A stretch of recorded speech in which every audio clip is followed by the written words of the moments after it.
Welcome back, everyone, for the next series, which has EDG versus DetonatioN. FocusMe duking it out. I would also like to welcome, not Marks, that is wrong. We've got a swap at the desk. It's Chat. Hello. Hi. Oh my God. Second best of 5. Other teams sub out junglers. We sub out the analyst who sits on the end. There we go. We need Yeah. to keep things moving and we need to keep people awake. So Jat is bringing some new energy and we're gonna need it. EDG versus DFM. Now, when it comes to EDG's group stage, the perception was that they would be far and away the strongest team in play-in groups. So I'd like to open this up to the panel with that one hiccup versus Infinity. Did they still live up to the expectations? Yeah, because I kind of expected them to lose focus at least once. It happens. They get that one chance. But I think immediately you got the same vibes. Early game, strong individual players in day one. So I think that's what we'll be seeing here today. Yeah, it was really crazy because they still have by far the best early games of any team in the play-in. They were plus 3,500 gold at 15 minutes. But as you say, like, watching it, you were very surprised that they lost the game to Infinity. It felt like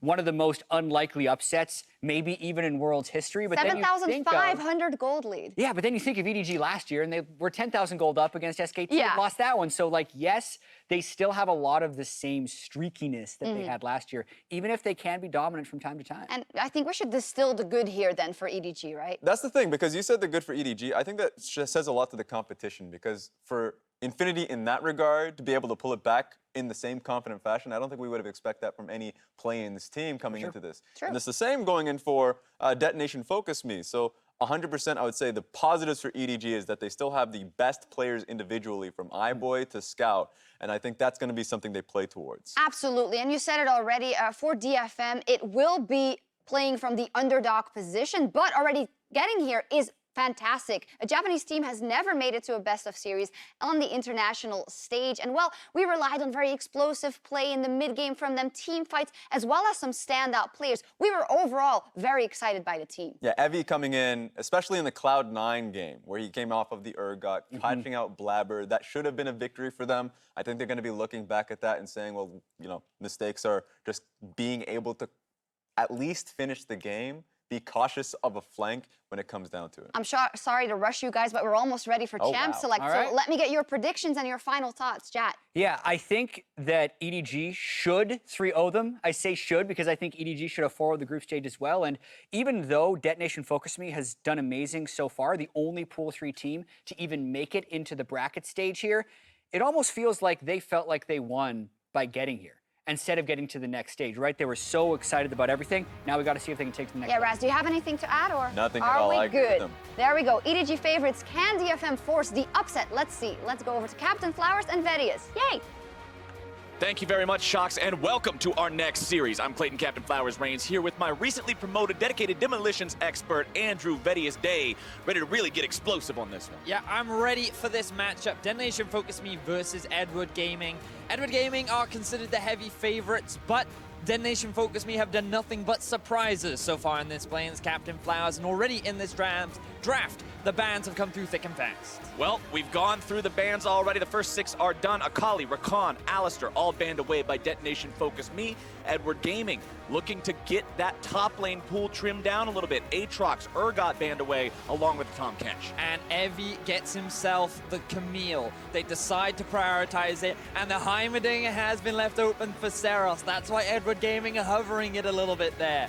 But I love these bans coming out from Edward Gaming too. They're forcing Evie away from some of these big bruisers like the Urgot and the Aatrox, banning both themselves, but also banning the Tom Kench, taking it away from Vivid, one of his best performing supports. It will, though, leave open iBoy's most comfortable champion in the Kai'Sa. This guy has racked up so many games on the champion and is incredible when you get past the 20-minute mark. The champion, having that be your most played champion is a good thing. Having your most played champion be one of the absolute strongest champions in the game right now is incredible. It is the most played AD carry throughout the play-ins so far. It's going to be played again here by Edward Gaming, along with that Gragas that's also been locked in. Important to note as well, Clearlove has been put in for the first game of this best-of-5 series. No Haro, they're looking for a little bit more of that leadership and experience that Clearlove does provide for Edward Gaming. For the time being, a bit of a hover. Are we going to get the lock-in? We get There the it is, baby. Heimerdinger. Heimerdinger showing up here in game 1. This is a big pick for Ceros, something that he played a lot during the regular season of the LJL, constantly having respect bans for through the play-in stages, but he's going to get his hands on it. This is going to be exciting to watch. We'll see what else they want to go with here before the second part of the bans come in. Looks like they're looking towards that support role. Thinking about the Thresh, they'll lock that one in too. Wow, confident lock-in in the support. Vivid. Ooh, and an instant reply from Scout. I'm really excited about this mid lane matchup because remember, baby. in the group stages, Jensen locked in the Irelia against Ceros' Ziggs, yet Ceros was able to come out on top. Now this could be Scout saying, you know what, I'm more than happy to play this champion into your matchup. Will we see Ceros be able to perform on the champions that he's comfortable with again? And if he can, Irelia is one of those champions that can absolutely take over a game with how strong she is and how much outplay potential is built into the kit if you can play it right. Getting into the second round of bans, though, it's Varus, banned away by Edward Gaming. Detonation FocusMe, targeting the jungle here, getting rid of the Nocturne. And Edward just taking away some more AD carries from Yutapon. Some of his big comforts were things like the Varus.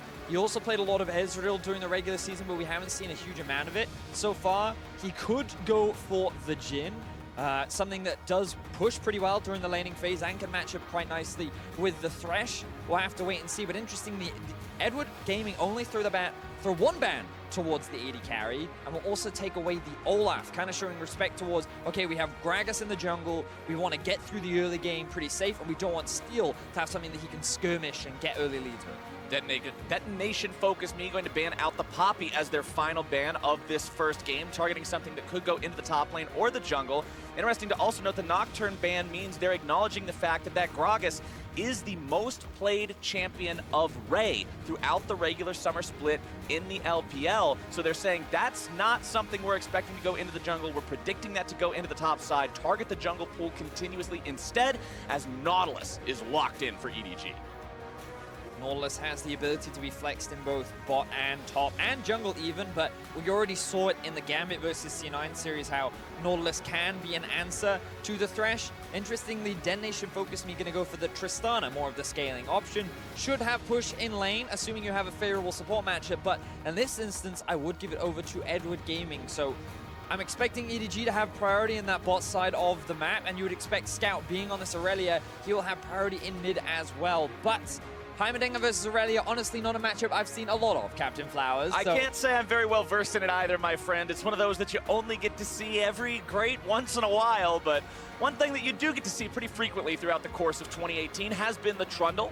That locked in for the side of Detonation FocusMe means they'll have some of that control element there in the jungle, as Edward Gaming has one more pick to go, and this time around, they're going with Shen. Shen, you would assume, up towards the top side of the map, going to be played into the Camille. Often considered a bit of a counter pick thanks to the Spirit's Refuge and how well you can skirmish against the Camille in the early game. Something we'll get to keep an eye on, but I do really like this draft from Edward Gaming. They were expecting a lot of the picks to come out from Detonation FocusMe. They probably expected a bit more of a priority on the Heimerdinger, but Detonation FocusMe were like, I don't think Scout plays Heimerdinger, so I don't think we have to worry about it. They saved it a little bit later into the draft, but then immediately the Irelia came through, and you would imagine that iBoy goes more towards the AP build, meaning that they still have a mix of damage all across the board as well. And of course, the presence of Shen in this game for Edward Gaming means that anytime Detonation FocusMe are trying to make a play on anybody that's not that Shen, you've got to keep in mind the possibility of him showing up and turning the tides if Stand United is off of cooldown. Always something that's got to be in the back of your mind playing up against that champion. Certainly the case. It also sets up for a lot of bot lane plays. If you want to be proactive, the Nautilus has the ulti plus the hook combined with something like the Gragas setup. You throw Shen in there too, and that bot lane could be in some serious trouble in the early game. But it looks like that Detonation FocusMe, they're looking happy, they're looking confident. The high fives are coming out, the smiles are across the board. They know that this is going to be a challenging best of 5. They know that EDG are the favorites, but they're coming in with comfort, and they're coming in looking to create the upset. And they're coming into this stage for the first time. This is a region, I should say, that has not previously got past play-in groups. To now be here, you've already gone further than ever before. core for your region. To be able to win here in a best of 5 against EDG would be incredible for this squad. And EDG too, this is a team that has never won a best of 5 at Worlds. This is your opportunity to change that if you're Edward Gaming. So what you're saying is history could be made today, Captain Flowers. Either way, my friend, either the representatives from Japan find themselves into the main stage, or EDG will break that curse and win their first best of 5 at Worlds. We'll see how the dust settles here as the teams do make their way onto Summoner's Rift for Game 1. Drawing that line of scrimmage here early on, EDG grouped up in a cluster just in case there's any sort of an invade coming from Detonation. Steel just taking the defensive approach along with the rest of DetonationN FocusMe. The turret's already coming out from Ceros. You want to kind of push them up in the lane very early on so that you can start stacking, get that early push out as well.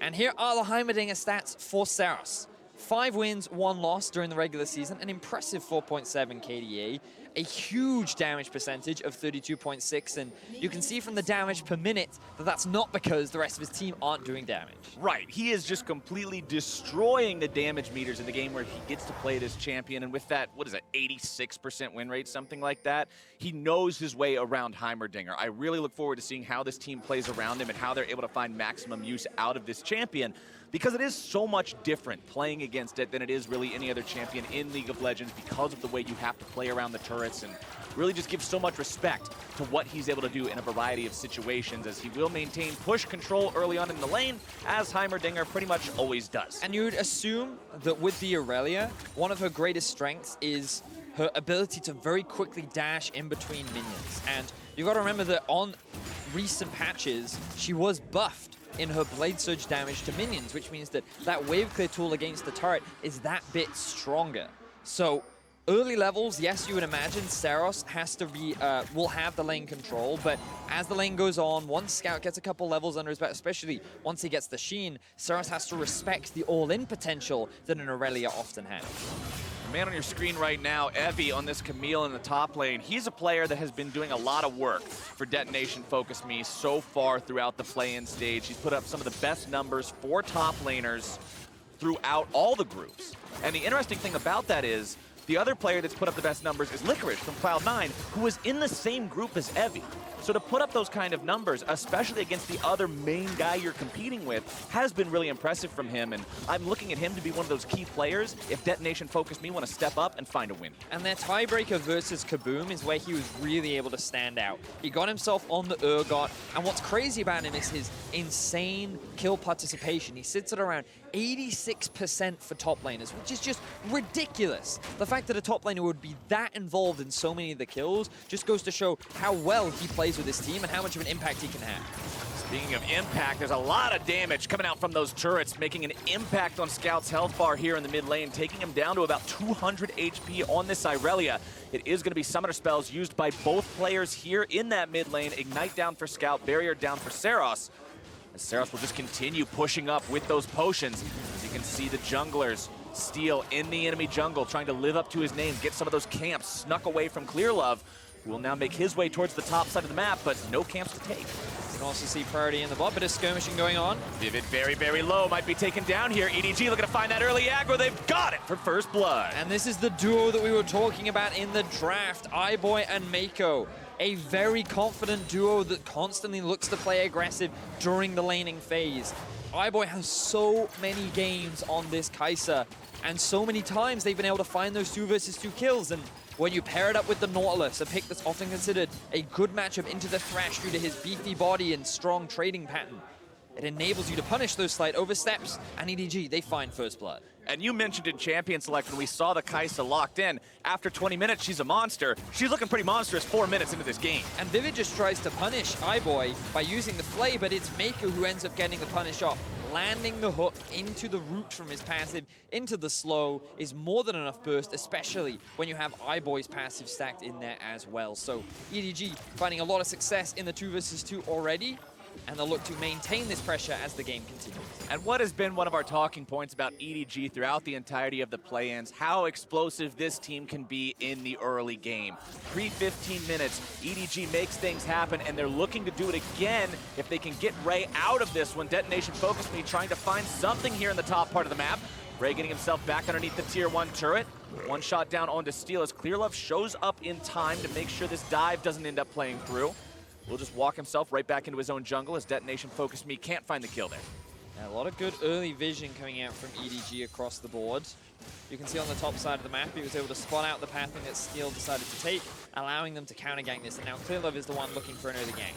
Clearlove trying to see if he can make his way onto that Heimerdinger. Not quite yet. Summoner spell was still down there in the mid lane in the form of that barrier as Meiko goes in for the engage onto Vivid. There's no way to get out of this when it's another free kill going over the way of EDG in the bottom side of the map. Evie looking to make the dive topside onto Ray is going to be potentially outplayed as Ray nearly finds the kill and forces him to flash back out. Action happens across the board as iBoy and Meiko find another 2 versus 2 kill. Clearlove now coming bot to try and secure some extra early leads. Oh, they are snowballing this bottom lane completely out of control, Vedius. It's Clearlove setting up that kill there, making sure he grabs some credit for it. Meiko having to use the flash to not die there to the turret afterwards, but it is all EDG this early game. EDG just constantly look for plays in the early game. Only 6 minutes in, and they have found themselves 3 quick kills onto the LJL squad of Detonation FocusMe.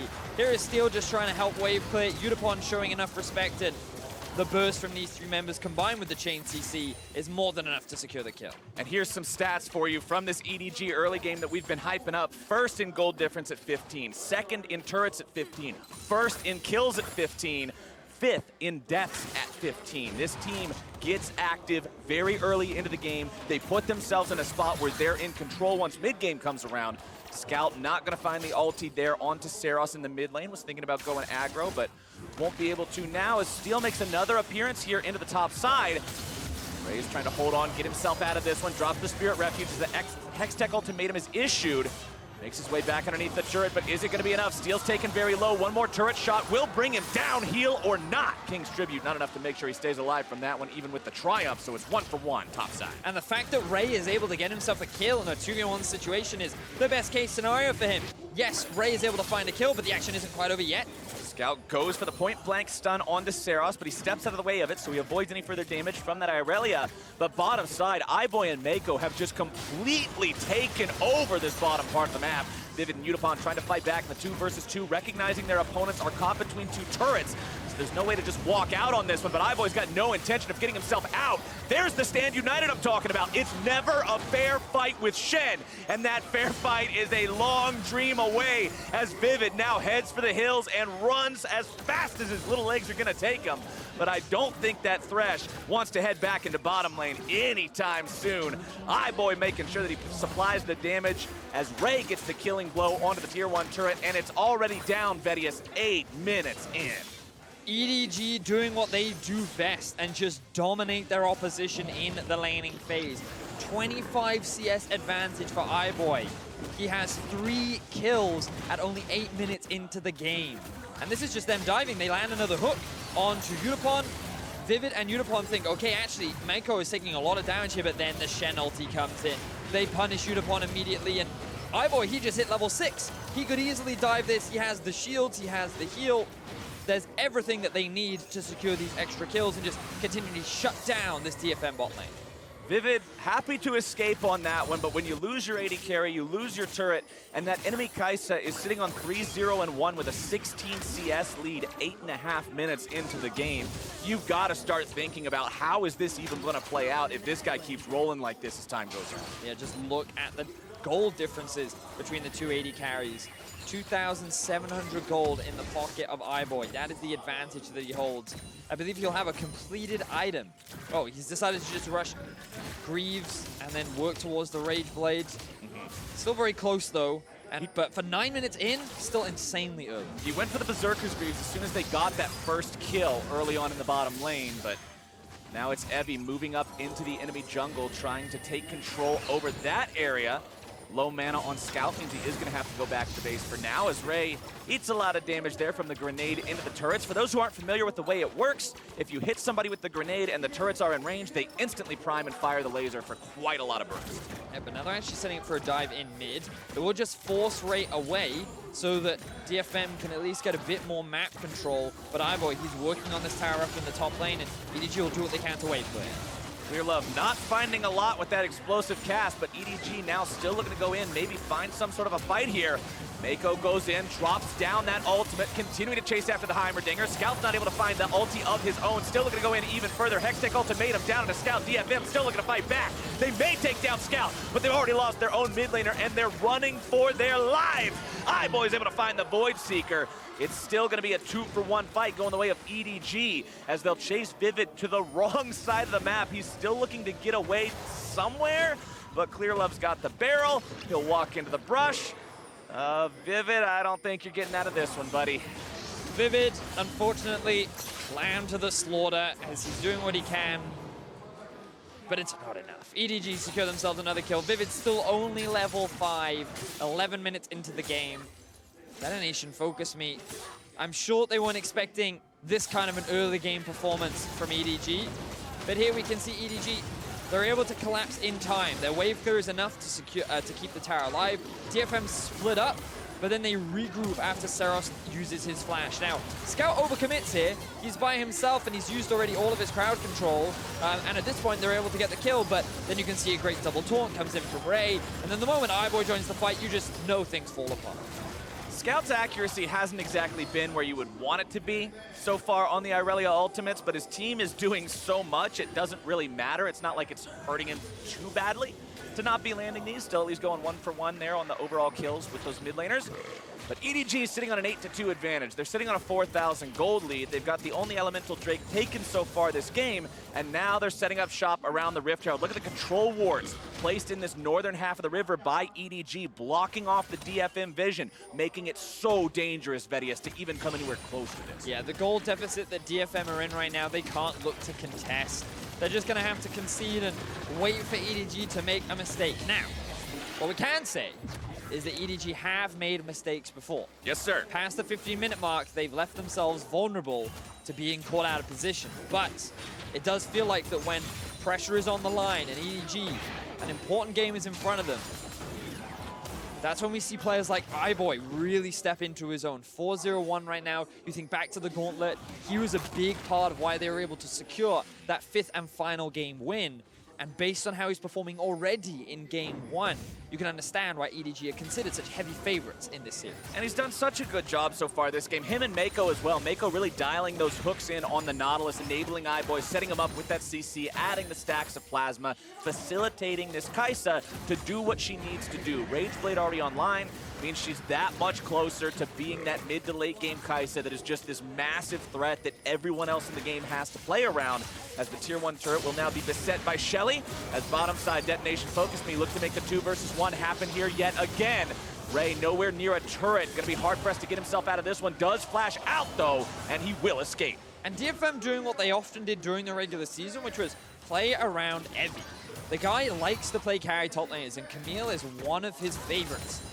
Usually in the early game, you'll see Steel invest a lot of ganks towards the top side of the map, start to get things snowballing, and then Evie, he can carry by himself. We saw him do this during the group stages, but unfortunately the game unfolded as we see another fight up top. Scout's going straight in for the dive here. Stand United means he's gonna have backup here in just a moment. Ray goes in for the taunt, can't quite find it, but he's still got the damage to go on a rampage and take the turret down as well.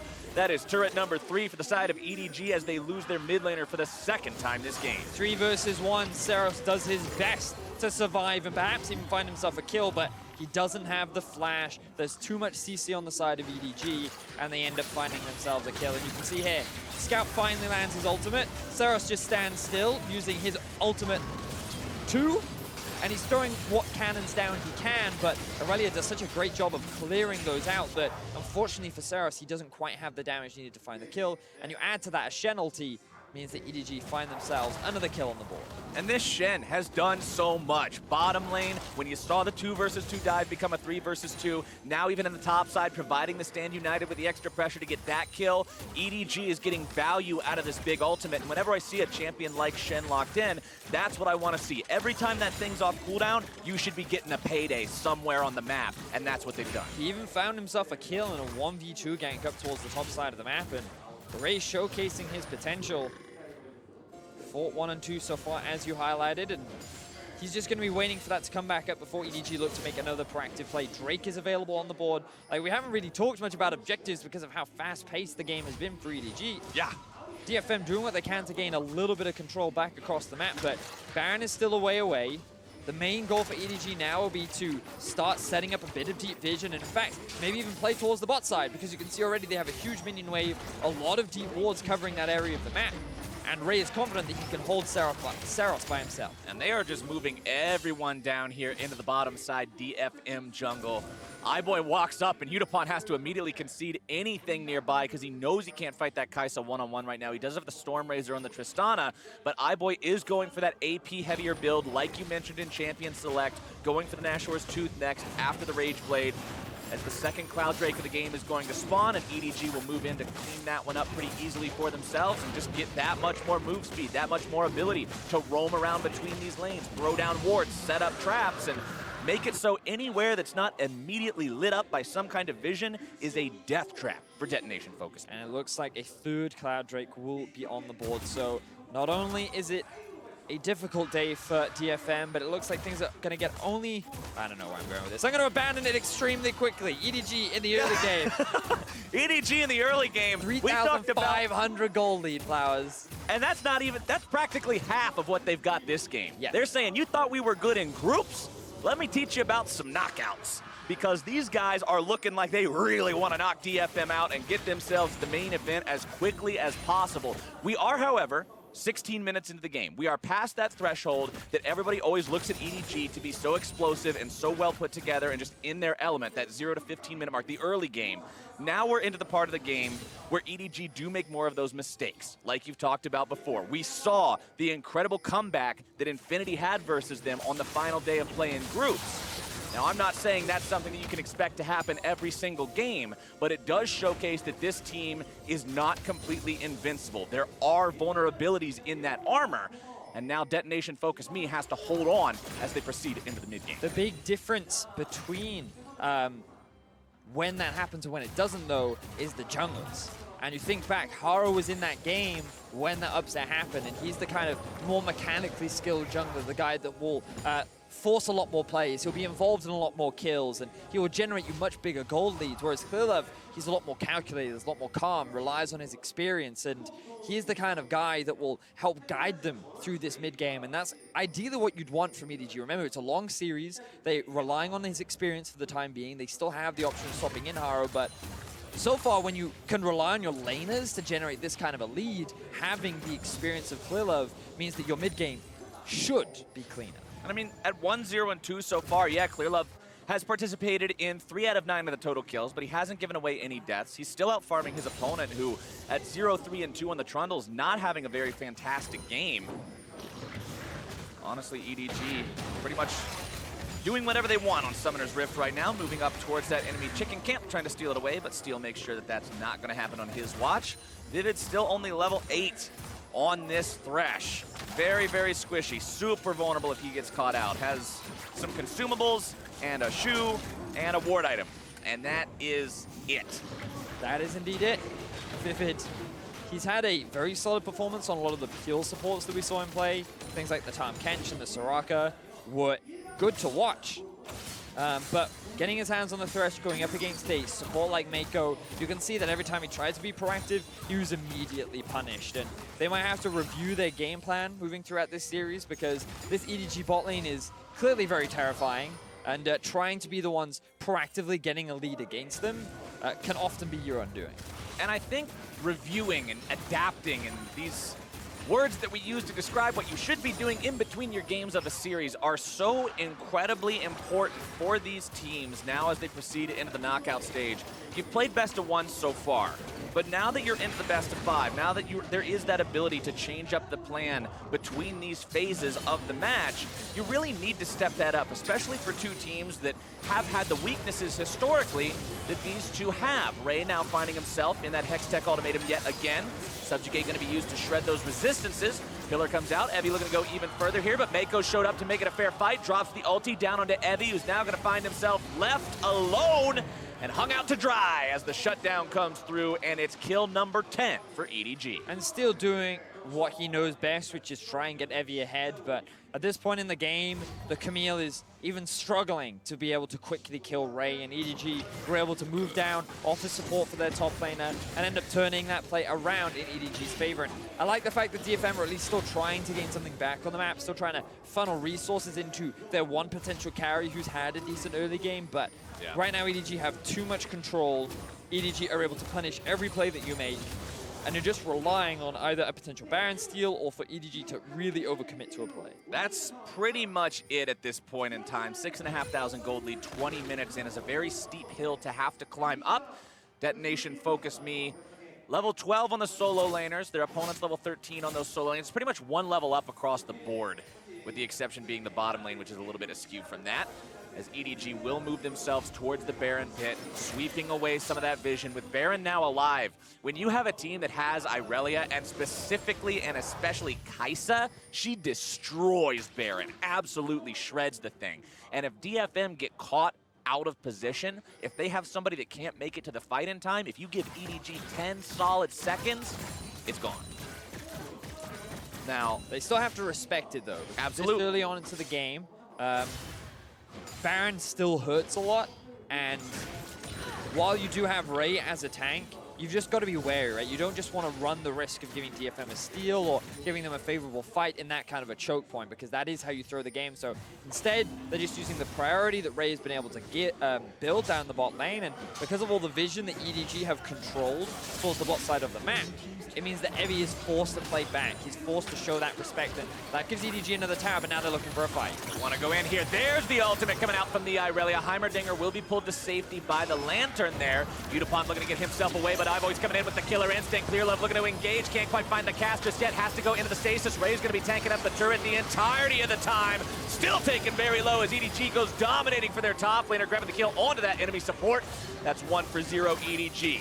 It looked initially like an overcommitment from EDG, but they knew they had the summoner spells, they knew they had the Shen ultimate as well, and they walk away with another kill onto Vivid. EDG now have a pushing wave in, they're looking for a fight. Still trying to find even more off of this one. Not content just grabbing the one kill, they need even more. Stepping up, looking to put some damage onto the turret as they're trying to get the kill onto Evie, and they've already got it. Steel going to be in danger of dropping here next. The double kill goes over to Scout, who's now behind enemy lines, but totally comfortable hanging out as Yutapon drops to Clearlove, and EDG get exactly what they were looking for. And that is 3 extra kills now going in the favor of EDG. They have blood in their eyes as they continue their onslaught through the LJL squad.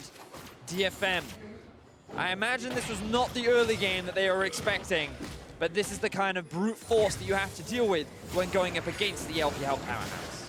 EDG just making this game so fast right now. This is a team that already has incredibly fast game times, Vedius. Let's take another look at how this one all went down in Acer Predator replay. So Scout uses his mobility to close the gap between him and Ceros. Ceros fortunately has the Thresh Lantern, but then there's this choke point that Clearlove sees an opportunity to flash in, but a good hook coming out from Vivid is enough to interrupt what could have been an even worse situation. And at this point, EDG are underneath the tower, so you think maybe they can get a couple of kills, maybe they can turn this one around, but then Ray gets the heal from iBoy. He drops the Spirit's Refuge as well to buy enough time to escape, and it ends up being EDG with a kill advantage, and then they just dive for more. DFM tried to wave clear, but then a hook didn't even land.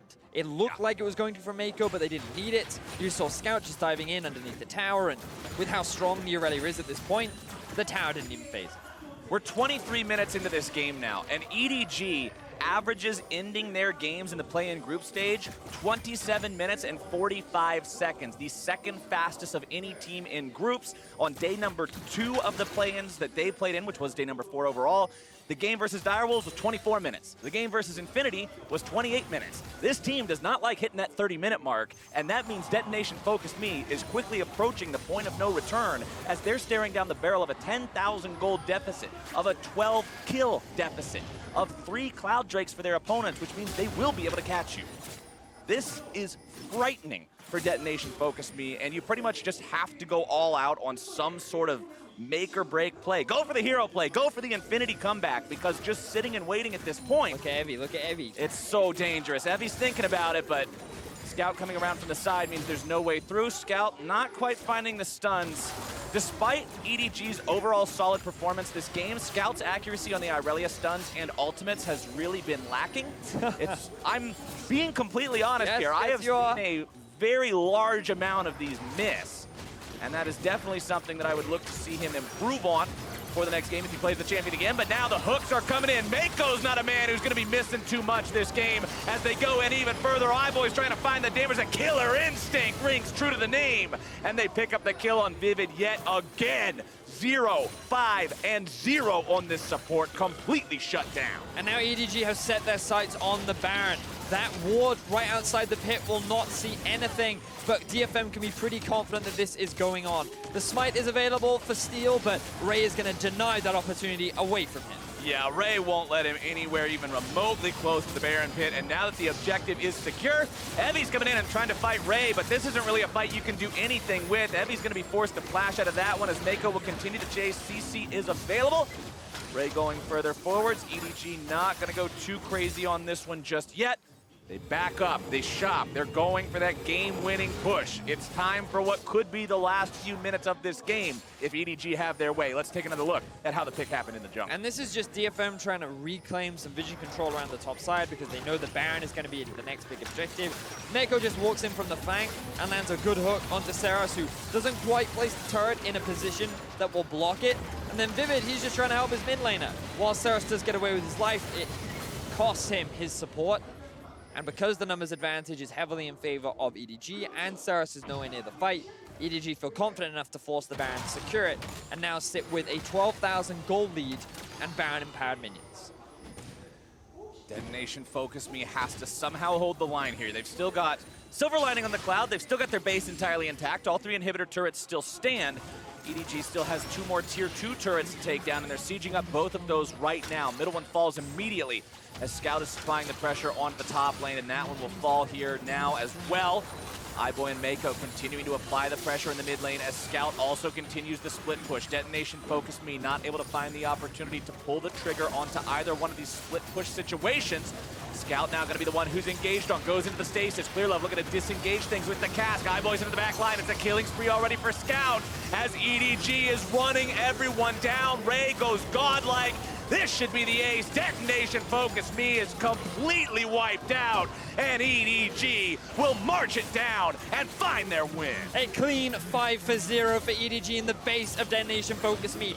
20 kills to 2, and EDG are looking to secure game 1. 27 minutes and 45 seconds, I said, was the average game time, Vedius, and EDG has been well above average this game in every metric.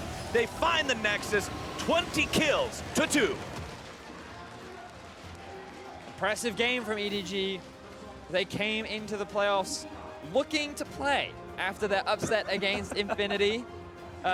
We saw immediately following when they played against the Direwolves, they looked strong, they looked convincing. And I feel like they were like, okay, enough funny business, enough messing around. We're taking this seriously. And then right off the bat, iBoy and Meiko finding multiple 2v2 kills. Yeah. The investment towards bot side, Ray finding multiple outplays towards the top side of the map. Everything seems to be going in favor. And Scout, a player we wanted to highlight coming into this game, arguably the weakest player, even though he was 50 CS up, he had a fantastic score across the board. EDG looking dominant. EDG looked great in that first game, but now let's leave it to the State Farm analyst desk to break it all down.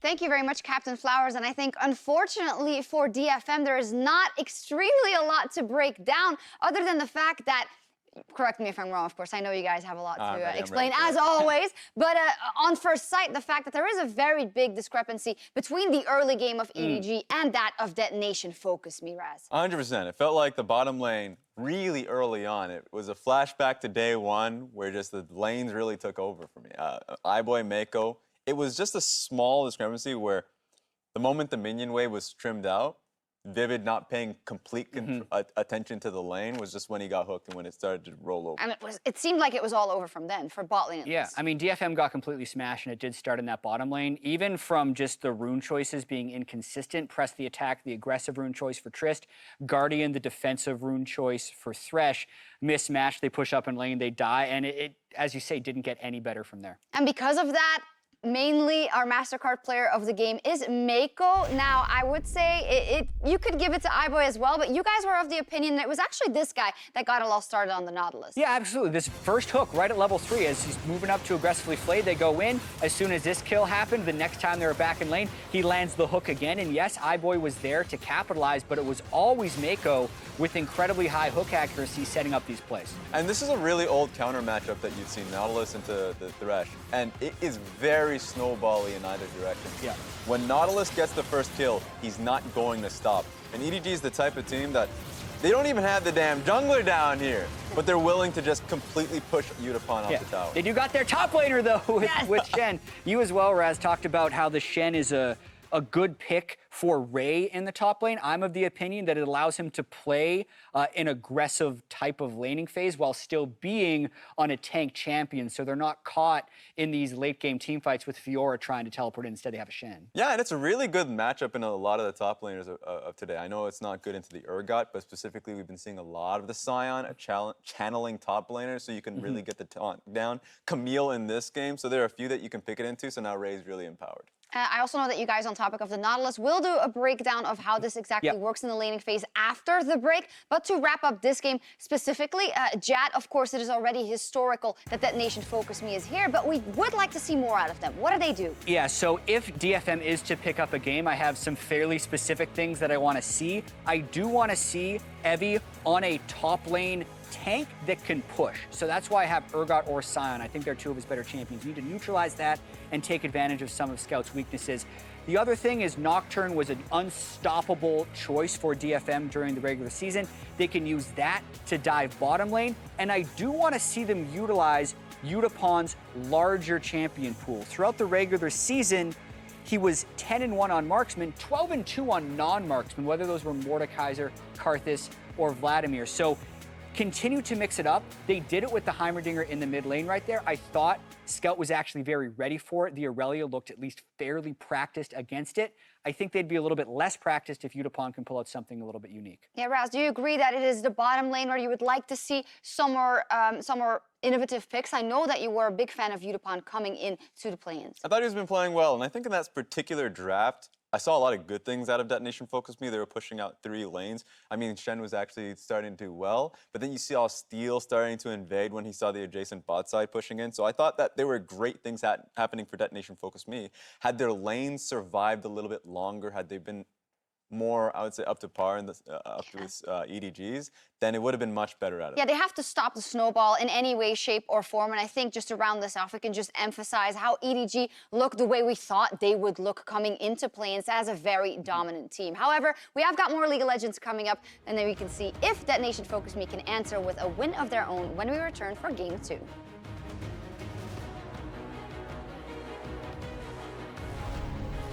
They know that EDG are the favorites, but they're coming in with comfort, and they're coming in looking to create the upset. You can also see Priority in the bot, bit of skirmishing going on. Vivid very, very low, might be taken down here. EDG looking to find that early aggro, they've got it! Oh, they are snowballing this bottom lane completely out of control. Hextech ultimatum down to Scout. DFM still looking to fight back. They may take down Scout, but they've already lost their own mid laner, and they're running for their lives. They're trying to get the kill onto Evie, and they've already got it. Steel gonna be in danger of dropping here next. The double kill goes over to Scout, who's now behind enemy lines, but totally comfortable hanging out. EDG is running everyone down. Ray goes godlike.